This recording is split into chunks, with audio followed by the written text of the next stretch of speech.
Shalom, chers frères et sœurs dans la foi.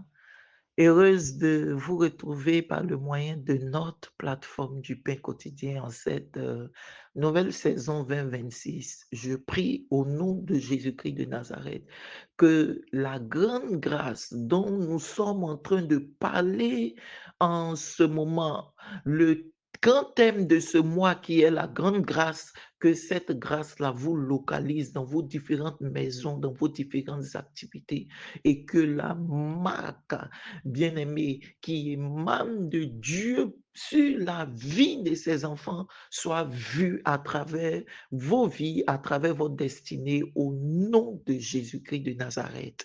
Que Dieu vous bénisse. Comme je le disais, nous parlons depuis l'entame de ce mois autour du thème la grande grâce.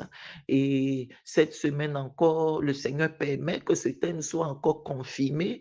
Et le thème de la semaine, c'est grande grâce. Dieu nous fait la grâce de parler autour du thème ce matin de la grâce de persévérer. Que Dieu bénisse donc ce moment. Nous allons soutenir notre thème de ce matin par un verset. Et ce verset est tiré de 1 Pierre le chapitre 5, le verset 10 qui nous dit, le Dieu de toute grâce qui vous a appelé en Jésus-Christ à sa gloire éternelle, après que vous aurez souffert un peu de temps, vous perfectionnera lui-même, vous affermira, vous fortifiera, vous rendra inébranlable. Que Dieu bénisse sa parole.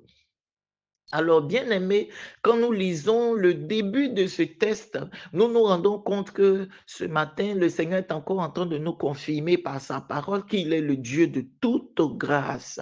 Bien aimé, il y a la grâce que moi j'appelle la grâce collective, cette grâce-là qui est manifestée par Dieu qui fait pleuvoir sur les bons comme sur les méchants. Mais la grande grâce, je la trouve sélective. La grande grâce est celle-là que Dieu manifeste sur ses fils. Oh, bien-aimé, ce matin, alors, le Seigneur vient nous dire que dans la grande grâce, il y a quelque chose que chaque enfant, chaque fils de Dieu doit avoir, c'est la grâce qui est la grâce de la persévérance, la grâce de persévérer. Bien-aimé, persévérer, c'est quoi? Persévérer, c'est demeurer ferme, c'est demeurer constant dans la foi, c'est demeurer constant dans les bonnes œuvres. Bien-aimé, c'est ça qui est persévérer. Et le Seigneur nous dit que c'est ça que, en tant que ses enfants, nous devons manifester. C'est ça que, en tant que ses enfants, nous devons avoir. Bien-aimé, la Bible nous dit en Matthieu 24, le verset 13, que mais celui qui persévérera jusqu'à la fin, celui-là sera sauvé. Bien-aimé, nous devons donc être des enfants persévérants. Peu importe ce que nous croisons sur notre chemin, nous devons continuellement demeurer ferme dans notre foi en le Seigneur.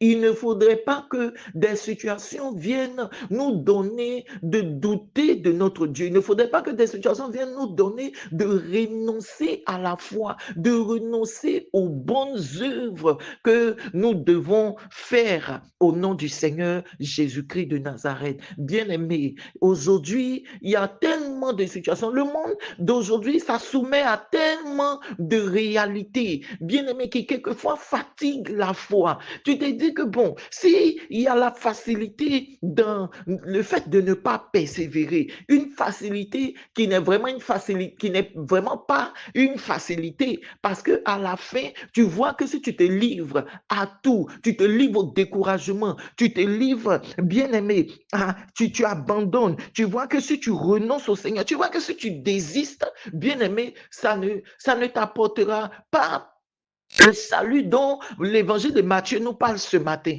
Bien-aimé, la couronne est réservée pour ceux qui persévèrent. La couronne est réservée pour ceux qui sont courageux. La couronne est réservée pour ceux qui demeurent fermes dans le foi. La couronne est réservée pour ceux qui, malgré tout, continuent de prier, continuent d'invoquer Dieu, continuent de croire que Dieu va faire pour moi. Et effectivement, c'est ce qui va se produire en cette saison 2026 où je te dis que que nous sommes en train de parler de la grande grâce qui est sélective. Tous les enfants de Dieu qui vont demeurer fermes, qui vont persévérer malgré les injustices, malgré les méchancetés, bien-aimés, malgré ce que le monde leur propose, à travers ces différents patrons, à travers ces différents membres de famille, oui, malgré la persécution, qui vont continuer de demeurer fermes. Ces fils de Dieu-là, la Bible nous dit aujourd'hui qu'une grande grâce est réservée pour eux. Regarde, la première fois que la mention de la grande grâce a été faite, elle a été faite quand les apôtres étaient en train de fuir le jugement de ces personnes-là, de ces scribes et de ces pharisiens, de ce système qui a crucifié Jésus de Nazareth. Ils étaient retrouvés dans une chambre haute, dans la crainte, dans la peur, mais ils continuaient de prier. Et la Bible nous dit que leur persévérance à la prière, leur persévérance à croire que Jésus est le sauveur de l'humanité, c'est celle-là qui a manifesté sur leur vie la grande grâce, et il n'y avait donc au milieu d'eux aucun indigent. Voici ce que, bien aimé, la persévérance produit. Tiens bon encore, bien-aimé. Ce matin, je suis là pour te dire à toi, mon frère, à toi, ma soeur, tu n'as pas fait un mauvais choix. Tu n'as pas fait un mauvais choix. Le choix d'appartenir à Jésus que tu as fait, il y a une promesse qui suit ce choix-là. La Bible nous dit que si tu as choisi la mort, tu vas mourir. Mais si tu as choisi la vie, comme toi et moi qui écoutons ce message de la part du Seigneur ce matin, sachons et rappelons-nous que la vie est notre partage. Tenons ferme, tenons bon, tenons ferme, tenons bon. Regarde, je me rappelle de ce tableau-là où deux personnes étaient en train de creuser pour atteindre un trésor. Et en creusant, il y a un qui est arrivé où il devait creuser ne serait-ce qu'une seule fois pour prendre le trésor, mais il s'est découragé, il s'est arrêté parce que il se disait non, je suis fatigué d'avancer. Il se disait non, j'ai dépensé trop d'énergie. Il se disait non, peut-être j'ai bien mis trop de temps. Il s'est découragé, bien aimé. Il a abandonné, il a renoncé à l'objectif qui s'était fixé en creusant pour trouver un trésor. Mais celui qui a persévéré, qui a creusé, il a creusé, il a creusé, il a creusé jusqu'à arriver au bout.